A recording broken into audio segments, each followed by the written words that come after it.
Hop, demek bugungi mavzuyimiz masalalarni tenglamlar sistemasi yordamida yechish. Birinchi qismi. Hop, biz oldingi darsimizda masalalar tenglamlar yordamida yechishni o'rgandik. Lekin unda faqatgina noma'lumimiz bitta qatnashardi. Endi biz tenglamlar sistemasi mavzusini o'tib ko'rdik. Demak, endi masalalar tenglamlar sistemasi yordamida ham yechishimiz mumkin ekan masalalarni. Ya'ni ikki noma'lumlik masalalarni ham yecha olamiz ekan. Endi o'shalarni yechish uchun biz berilgan masalaga mos tenglamalar sistemasi tuzib olishimiz kerak bo'ladi. Xo'p, endi birinchi masalaga e'tibor beradigan bo'lsak, berilgan ikki sonning yig'indisi 25 ga teng. Agar birinchi sonni 3 marta, ikkinchi sonni 2 marta orttirib yig'indi qayta hisoblansa 68 ga teng bo'ladi. Berilgan sonlarni toping deyapmiz.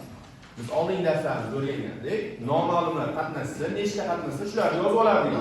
Demak, hozir bu yerda nechta son qatnashyapti ekan? Ikkita son qatnashyapti. Demak, birinchi son, ikkinchi son. Endi nechtadir ortiq, nechtadir kam deyapti oldingi masalalarimizda. Hozir ortiq kam demayapti, to'g'rimi? Ikkalasi ham noma'lum bo'lyapti. Misol uchun nechtadir ortiq yoki nechtadir kamligini aytmayapti bir-biridan.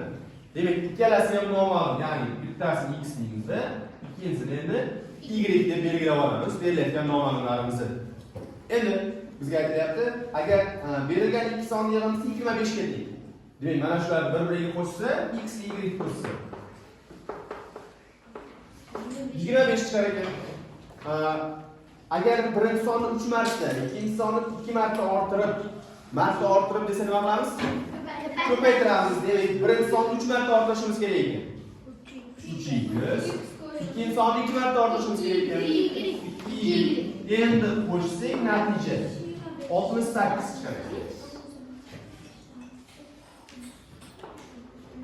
Endi mana shu tenglamalar sistemasini ishlab qo'ysak bo'ldi. Bu tenglamalar sistemasini ishlash uchun nima qilardik? Birinchi nima qilamiz? Tanlaymiz. Nima deb ataylik? Y yo'qotaylik. Nima qilamiz? Ko'paytirsak, y ortda turgan sonlar bir xil bo'lib qoladi. Ko'paytirsak endi.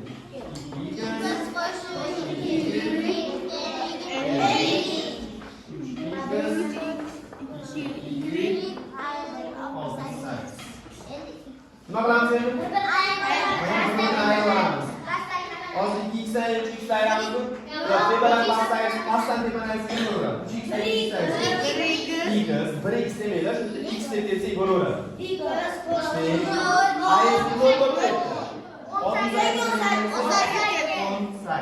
X nechiga?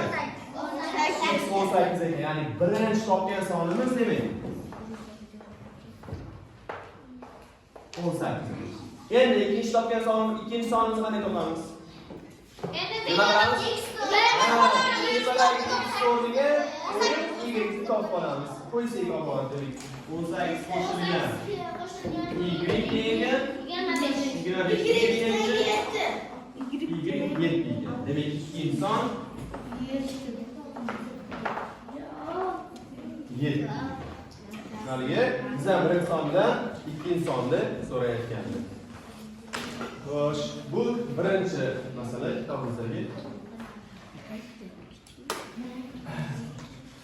Xo'p, endi ikki shunga o'xshash ikkala o'zgarishingizda hozir uch ishlaymiz.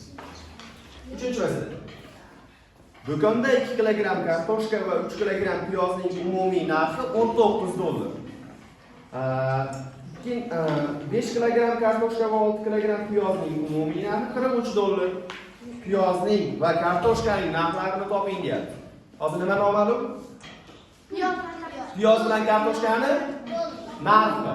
Nech puldanligi, misol uchun 1 kilosi nech puldanligi noma'lum. Shuning uchun birinchi bo'limda nima yozamiz birinchi bo'lim? X mi? Yo'q, birinchi. Kartoshka bilan piyoz yozamiz. Piyoz nech pul deymiz? Piyoz nech pul deymiz? X son. Kartoshka 20 son. Bu 1 kilogrammni narxi. 1 kilogramm kartoshka bilan 1 kilogramm piyoz narxini yozib oldik. Endi 2 kilogramm kartoshka va 3 kilogramm piyoz narxi deyapmiz. 2 kilogramm kartoshka desa Hozir o'rnini almashtirib qo'yibmiz. O'rnini almashtirib yozdik. Bo'lsa, buni nomlarini o'zgartirib qo'yaylik. Buni y deylik. Buni x deylik. Osonroq bo'ladi. Endi 2 kilogramm kartoshka deyapmiz. Nima qilamiz 2 kilogramm kartoshka topishni? Ha, 2 kilogramm kartoshka va 3 kilogramm piyoz qo'shilgan 3 y. Nechi bo'lgan narxi? 19 dollar. Endi 5 kilogramm kartoshka 5 kilogramm kartoshka va 6 kilogramm piyoz. 6 piyoz 6 kilo olgan ekan, narxi 3 dollar bo'ldi. Mana shu sistemani ishlab x dan y topsak, 1 kilogramm kartoshka bilan 1 kilogramm piyozning narxi kelib chiqadi. Nima qilamiz? Mana qaysi yo'qqa deylik? Qaysi yo'qqa deylik? Y yo'qqa deylik, y yo'qqa osonroq ekan. Y yo'qqasak, nima qilamiz deyman? Ko'paytiramiz. Shunda teng yo'qlarni y olib turgan sonlar. 2 ko'paytirsak, 4x 6y teng 38. Pastki narsani ko'paytirmadik. 5x 6y teng 3. Nima qilamiz? Pastdan ayiramiz. Ayirsak. 5x ayirsak. 1x teng 6 ayirsak. 0, 3, 8 5. Demak, 1 kilogramm kartoshkani narxi 5 so'm yozib qo'yibman, dollar ekan. 5 so'm desak bo'ladi. Xo'p, endi hozir kartoshkani narxini topdik, piyozlarni topishni qilamiz. Bittaga so'm qo'yamiz. Qaysiga qo'yaylik? Birinchisi. Ya'ni 2 ko'paytirilgan 5 qo'shilgan 3 y teng 19. Shuni ishlaymiz.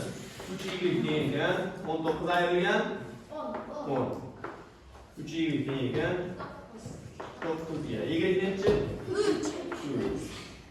Demak, 1 kilogramm kartoshkani narxi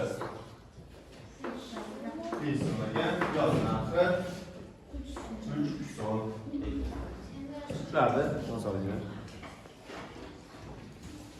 Xo'p, endi 5-masalamiz. Endi hozir toqlarni ishlab beryapman, toq nomerli misollarni. Juft nomerli misollar shular bilan bir xil. Misol uchun hozir 1 ishladik, 2 bir xil shu bilan, 3 ishladik, 4 shu bilan bir xil. Hozir mana 5 ishlab beraman, 6 shu bilan bir xil. Ya'ni 6 ni bemalol o'zingizlar ishlay olasizlar bundan keyin. Yana 5-masala. Endi 5-masala matematika kechasida o'quvchilarga 5 ballik va 3 ballik masalalar taqdim qilindi. Hozir bu yerda 5 ballik bilan 3 ballik sonlarni bizga umuman ahamiyati yo'q. Tushunarliga umuman ahamiyati yo'q. Ya'ni bu sonlarni ishlatmaymiz biz. Bu haligi kartoshka bilan piyozni nomiga o'xshagan nom xolos. 5 ballik degan bitta nom, 3 ballik degan bitta nom xolos. Tushunarliga 5 3 qo'shib ko'paytirib yurmaylik. Xo'p, endi Abdulloh jami bo'lib 12 ta masala yechdi va 42 ball to'pladi. Abdulloh jami nechta 5 ballik masala yechgan deb so'rayapti. Endi noma'lumlarni yozayotganda endi nechta 5 ballik masala yechganini so'rayaptimi? Demak, ana shu nechta 5 ballik, nechta 3 ballik masala borligi noma'lum bo'ladi. Tushunarlimi? Maliki PNTC chekanglarda ham 0.9 yozib qo'yadi, 0.9. Keyin 2.1 yozib qo'yadi. Misol 9 ball beradigan savol bo'ladi. Bitta savol ishlab ko'rsangiz 9 ball beradi. Yoki 2 ball beradi.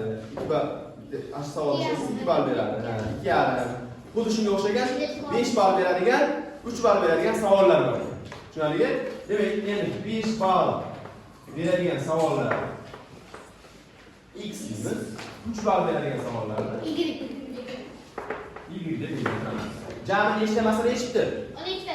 Ha, mana 5 ball beradigan masaladan x ta bor ekan. 3 ball beradigan masaladan y ta bor ekan. Jami 12 ta ekan. Jami 12 ta ekan. Endi 5 ball beradiganidan keyin 3 ball beradiganidan jami necha ball to'pladi? 42 ball to'pladi. Mana 5 ball beradiganidan necha ball to'plaganini topish uchun 5 ni ko'paytirdik. 3 ball beradiganidan nechta topgan, necha ball to'plaganini bilish uchun 3 ni ko'paytirdik. Misol uchun faraz qilaylik.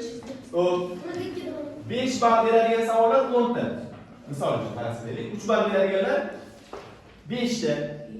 Shu 10 ball beradiganidan 8 ta, 5 ball beradiganidan 2 ta to'plasa. Nech ball to'playdi? Qanday topamiz? Yo'q, bu 10 ballidan shuncha bor, bundan ham shuncha bor. Lekin bu 10 ballidan 8 ta topyapti, 5 ballidan 18 ta topyapti, 3 ballidan 2 ta topyapti. Nech ball to'pladi? 42. 46. 8 nima qilamiz? Uchinchi ko'paytirsak nech ball to'plaganimiz? Buni-chi? 3 ko'paytiramiz, chunki 3 ball desa. Jami 46 ta to'playaptimi? Endi xuddi shuni singari tinglamay tuzayotganda ham xuddi shu ish qilyapmiz. Hozir mana buni soni, masalalar soni. Bu ball. Ball topish uchun ballga nima qilish kerak ekan? Ko'paytirib qo'yish kerak ekan. Nima sistemani ishlab qo'ysak bo'ladi. Nima qilamiz? Talayimiz mana bu taylik.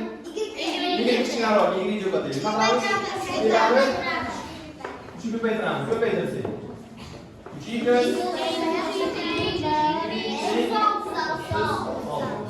Yozishni ko'paytirmadik. 5 2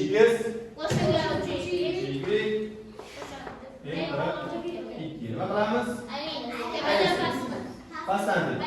Pastdan demaymiz. 2